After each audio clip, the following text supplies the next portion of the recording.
أعوذ بالله من الشيطان الرجيم بسم الله الرحمن الرحيم ياسين والقرآن الحكيم إنك لمن المرسلين على صراط مستقيم تنزيل العزيز الرحيم لتنذر قوما ما أنذر آباؤهم فهم غافلون. Ngicela u-Allah angivikele kusathane ongathandwa egameni lika Allah onomusa onesihawu. U-Allah uthi ku-Qur'an Yasin wal Qur'an al-Hakim, ngempela le Qur'an lena i-wise, izohlakaniphisa abantu, izovusa abantu, izovula imiqondo yabantu. Innaka laminal mursalin, ngempela wena Muhammad ukuthula kube nawe uyisithunywa esithunywe u-Allah esizokwenzani ala siratin mustaqim, uhamba endleleni eqondile, uzobonisa abantu indlela eqondile ngoba kwawena uhamba endleleni eqondile. Tanzil al-aziz ar-rahim, le Qur'ani le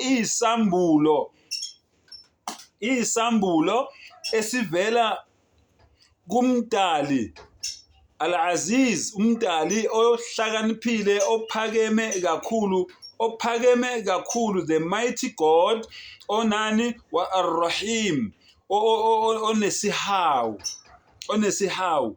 Izokwenzani le Qur'an le?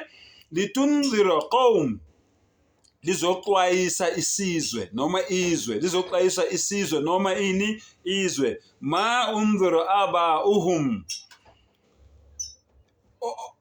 lizoxwayisa isizwe ngaloko umdali axwayisa obaba bethu noma okhokho bethu noma omkhulu bethu. Aqali ngokuxwayiswa thina ngeQur'an, kodwa nokhokho bethu nomkhulu bethu baxwayiswa ngayo.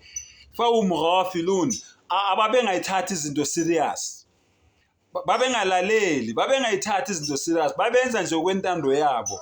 Yingakho nathi sixwayiswa njengoba nabo baxwayiswa. Lalela ke, kuthe uma ngabe ke efika ke manje uMuhammad ukuthula kube naye, lawo bantu labo abangazange bafune ukukholelwa kuye, iningi labo futhi basebechezukile ezimfundisweni zikaYeshua ukuthula kube naye, baqala manje bazivulela amasonto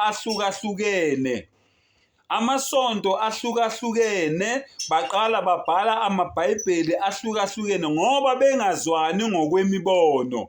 Yingakho kuno-Methodist, yingakho kuno-John Wesley, yingakho kuno-Jehovah's Witness, yingakho kuno-Apostolic Zion Faith Mission. Kuningi ngeke ukuqede. Yingakho kunama-Nazareta, yingakho kunama-Bolhanyana ZCC, yingakho kunobo-ISPCI bakwamdise, yingakho kuno-Tirano, yingakho kuno-Revelation. Bonke labantu laba abantu ababalekela, abangafuni ukuhamba kuphi? Eqinisweni.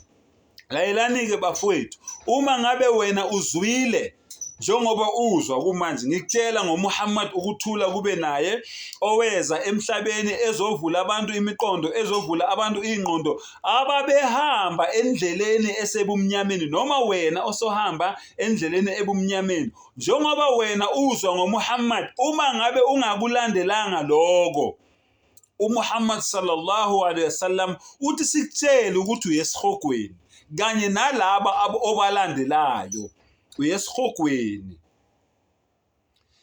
Njengoba ke nisezinkolweni ezinhlobonhlobo, kubonisa ngaloko ukuthi kahle aniyazi into eniyenzayo, ngoba nalo uthi ngiright, nalo uthi ngiright, nalo uthi ngiright, nalo uthi ngiright, kodwa nonke ne-under i-umbrella eyi-one yobuKristu, nonke ne-under i-umbrella yani yobuKristu, kodwa niphikisana nodwa ngalobuKristu lobu. Likuphi iqiniso lapho? Bukuphi ubulungiswa?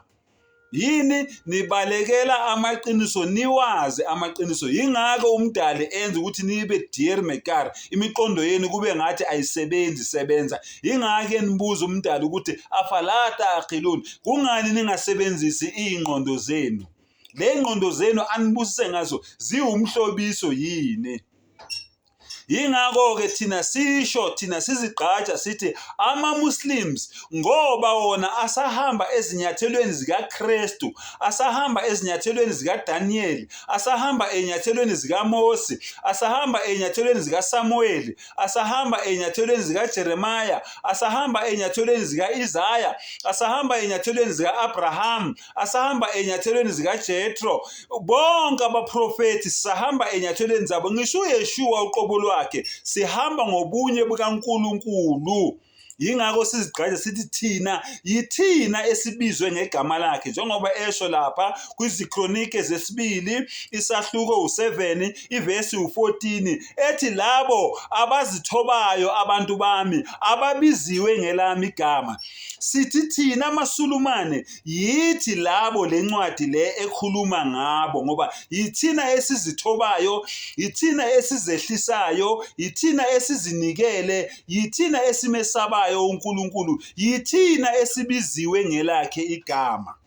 Nawe-ke mfowethu vula amehlo, dadewethu vula amehlo ubone iqiniso njengoba linjalo. Ngiyazi liyababa alimnandi. Wa akhiru dawana anilhamdulillahi rabbil alamin.